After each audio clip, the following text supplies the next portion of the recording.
We're tuned in to Just Got Real TV. We got Pearl J and Chicali in the house tonight. And tonight we're going to be discussing mental health issues right here in Reno, Nevada. Chicali, please tell me. You know, I just want you guys to know that if you're going through something in life, you know, it happens to all of us. And as I like to say, Miss Pearl, you know, we're all a little screwed up in the head. As long as you have a good heart, I feel that we all deserve a second chance. You know, it's not a sign of weakness or personal failure. You know what I mean? It happens to the best of us. It can affect anyone, you know, regardless of the function in your life, you know, regardless of who you are. So if you're going through it, you know, find someone who, you know, you trust. Because you're talking to a person who, first of all, has gone through those situations, and you know, mental illness is a health condition first and foremost. Right. So what would you say to somebody that is going through mental health issues and they, you know, don't have the resources or family? Well, that's just it, bro. You know, mental health challenges are common. And then when, unfortunately, don't know how to treat them or how to go about and getting better or how to take care of them, and you get more issues coming in, I guess, you know, those problems will only get worse. Yeah, people are really angry because a lot of their incomes and stuff are being affected right now. Not everybody is able to work, and the ones that aren't able to work, the income that they're receiving, it's barely enough to make ends meet, so much so that they would rather live up under a tree just so they could have some extra dollars in their pocket, which is contributing to more mental health issues, you know, for them, because it's like you were going through something and now you're really going through something. You know, I just want you guys to know that if you're going through something in life, you know, it happens to all of us. It's a lot going on right now in Reno. It's a lot going on in Reno. And so what do you think is contributing to all these mental health issues that people are experiencing here? When I was growing up, you know, coming from a very extreme background, and I don't know about you, but I come from an area where, you know, it wasn't popular for us to complain about how we felt. Mm-hmm. So we really didn't know who to go to, who to vent to properly.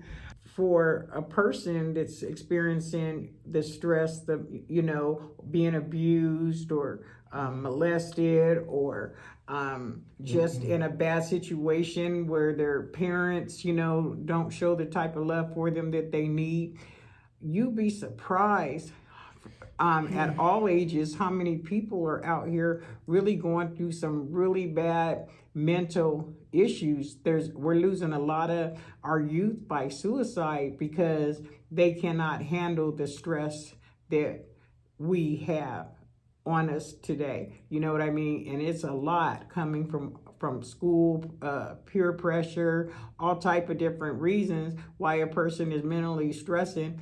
And just to keep it real, if you call right now to try to get an appointment, they send you for an appointment like 3 months down the line to get an appointment to talk to somebody for some type of counseling.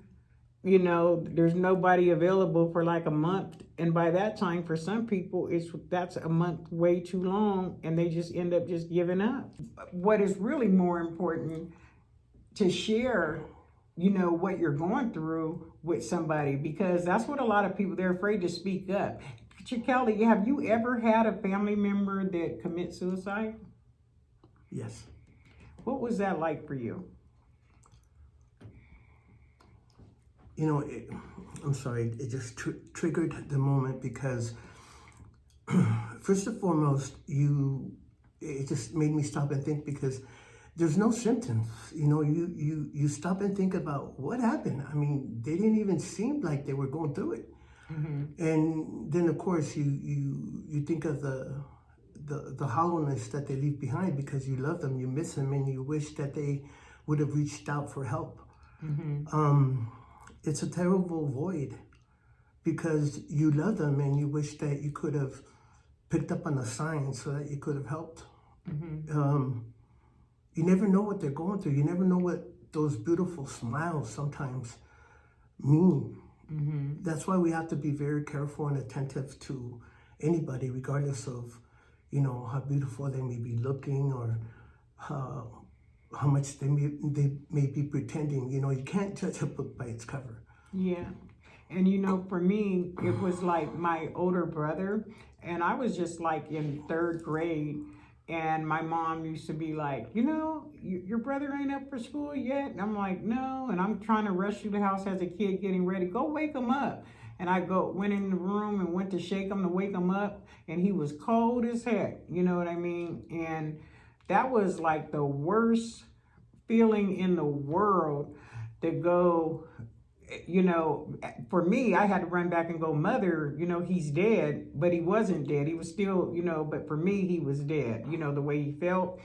And I'll never forget that feeling. It was like, oh my God, and it just made me think about what is people really going through, what is that bad. I had a guy one time that actually came to stay with me one time, and he was like, I'm about to kill myself. I said, I don't want to hear about nothing about you about to kill yourself. I said, don't kill yourself here. Don't, whatever you do not kill yourself here. Why would you want to kill yourself? He said, because my life is every day, all I do is get up, go to work, pay bills. Get up, go to work, pay bills. He said, for what? He said, what am I paying bills for? So I said, tested him. I said, so if you're serious about this, I said, call your mom, please. I was trying to get him to call his mother because I wanted his family to know what he was thinking anyway. And I was like, just call your mom. He was like, I already did. And I said, I didn't believe him. I was like, no, you didn't. I said, let me hear you tell your mom, because that's what you want to do. You a real man. You about to do all this. Let me hear you tell your mom. Because I know to call your mom, that's going to break you. That's going to make you break down and cry. And so he must have called his mom on speakerphone, and she's like, I know. He had already called me and told me that he's about to. I was like, and that's just all you have to say is, I know. He already called and told me. So for me, I took the whole day trying to give him 151 reasons why he shouldn't kill himself. God bless you. And I mean, I tried hard, and I've ran into like different people that have felt suicidal. I've had family members that actually has succeeded. And it's heartbreaking because it makes you feel like, man, why couldn't they come talk to me? Or, it's hard. Exactly. And so, when you sit there and thank you for that, and ask yourself what causes mental illness, or, why is it that we feel this way sometimes? There's really no one explanation, No single cause exists, but a combination of factors can contribute, including, genetics, biology, life experiences for me. And of course, environmental factors. Life is tough, period. And I think that the best thing that we can do is just be attentive and pay attention to our loved ones, and just see what they're going through, and maybe care a little bit to maybe, be aware of the symptoms and assess, and, slow them down a little bit to at least inquire about what they may be going through, because anything could happen at any minute. And if something does happen, I know it would hurt me. I would be devastated knowing that I could probably intervene and not having do so. And then not ever be able to do something about it. Right. Situation worse. Right. Well, you heard it right here on Just Got Real TV. We are going to go to a break and we'll be right back.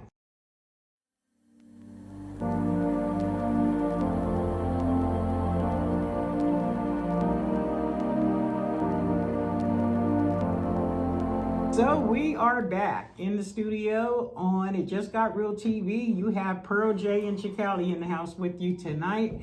And we are talking about mental illness right here in Reno, Nevada. And so we're going to have some information on the screen, some links and stuff that you guys can follow. If you have a family member or you yourself are going through something, please call first before you do anything crazy. Call 911. But we got other resources, you know, mental health crisis centers and all type of solutions and stuff for you guys that you can call or to get counseling, mental health counseling, if that's what you're looking for. But you know, your life is worth so much more. I appreciate you saying that, Ms. Pearl, because you know, all of us have family issues. You know, family history. All of us go through our daily stress. There's abuse. There's with me, it was, you know, chemical you know, imbalances in the brain. There was ups and downs, you know, the whole bipolarism, especially when you're going through it and having withdrawals. And of course, you know, being ADHD didn't help. I didn't have insurance, and if it wasn't for a local rehabilitation center, Nevada Hopes, I don't know where I would have been. So like Ms. Pearl said, she's done the research, there's places, and she's gonna be able to provide that for you. Treatment does help. We just have to believe in that it works and have the courage enough to, you know, give those people a call and believe in it. And the hardest step is reaching out, right? Right. You know, and it's okay to reach out. It's okay to say, hey, you know what? I'm not feeling like myself today. You know, I told somebody just today, so, you know, for one person, they can go through a breakup and they can go, oh, you know what? Forget you. I'll find somebody else. Give me 5 minutes. I'll get somebody else, you know, in a couple of minutes. And another person, you can tell the same thing to, I'm done. And they might go in the closet and shoot themselves or kill themselves. And that's something that you really don't never know. And especially when you're playing with feelings and emotions. So be careful the things that you say, be careful the things that you do. And especially when it comes to other people, because you just don't know how close to the edge they might be of having that breaking point where they're just like, you know, that was that last rude thing that you said, that last thing that you done was the last thing that they could take, you know, and you don't want to be the person that's responsible to have someone, you know, go over the edge, you know. Yeah, most definitely. You know, if you have a child or a friend and all of a sudden they become sad, I mean, their persistence in their sadness, anxiety. I mean, those are things, I mean, we're not doctors, but if you know someone who is a certain way and for some reason you see that change, that's not good, obviously. You know, and you want to pay attention to those things. You know, this world nowadays, especially in the world that we live today, you know, people are confused. People are being pressured about who they should be and who they shouldn't be. And there's a lot of bullying, and people are waking up sad because they're confused. They don't know who they are, and people misplace that. And all of a sudden they have no identity because it matters too much about what others think and about how others feel about them. That's wrong. You know, this world nowadays is too inhumane. And so now we need to come together and support each other and love each other more. And this world is just far apart more than ever when it comes to coming together and supporting each other. And so we're just seeing a lot of people committing suicide and not wanting to live as a result of it. And so it's a terrible thing that we're being faced with, and it's sad, right, to see what we're going through, which is why this program is so important, you know, especially our base. You know, we need to reach out to each other. We need to support each other. And if anything, we're hoping that by doing so, you know, we can connect with you and put a smile, if anything, give each other hope. Yeah. And so you heard it right here on It Just Got Real TV. I'm your host, Pearl J. and Chicane. All right. And so we'll be right back at you next week with something new and something blue. All right. See you guys next week. Thank you for listening.